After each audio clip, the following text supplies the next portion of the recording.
Hoy babae, pag-aralan nyo kung paano tumanggap ng pagkakamali. Na hindi porke kayo yung babae, kayo na palagi yung tama. Puta puro lang naman kayo tamang hinala. Tapos wala namang tumatama sa inyong mga hinala. Kaya pumapasok sa isip namin ang salitang pagsasawa. Tapos sasabihin mo kung mahal mo, hindi mo pagsasawaan. Putang ina, pagod na kaming masaktan.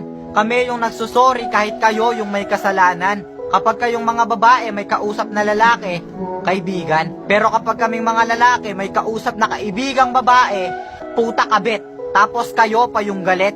Kayong mga babae, hindi nyo ba naiintindihan yung salitang intindihan? O kailangan ko pang ipaintindi sa inyo para inyong maintindihan na hindi sa lahat ng pagkakataon kami yung may kasalanan dahil nasasaktan kami ng hindi nyo nalalaman.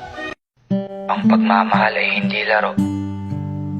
Naaabandonahin mo kapag hindi mo na gusto. Lagi mong tandaan na sa bawat pagtalikod mo, may nasasaktan kang tao. Madali lang manakit.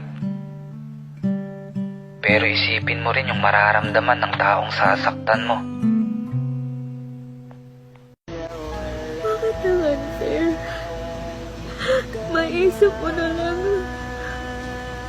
Gusto mo lang naman silang mapasaya. Pero bakit ikaw?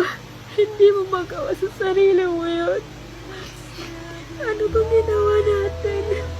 Para maging ganito tayo. Maramdaman na hindi tayo worthy. Hindi tayo kaya bigyan ng kahit kunting atensyon. Kaya ng pagbibigay natin sa kanila ng napakaraming atensyon at oras. Bakit ganun? Ang unfair naman. Real talk, masaya ba? Na magpakatanga sa taong ang gusto na may iba? Masaya ba? Na pinipilit mo yung kayo tapos pinili niya ay siya? Ano, masaya ba? Na nakikita mo siyang masaya sa piling ng iba? Masakit, di ba? Ganun kakatanga. Na kahit nasasaktan ka na, mas pinili mo pa ding maging pangalawa. Boys, hindi laruan ang damdamin ng mga babae.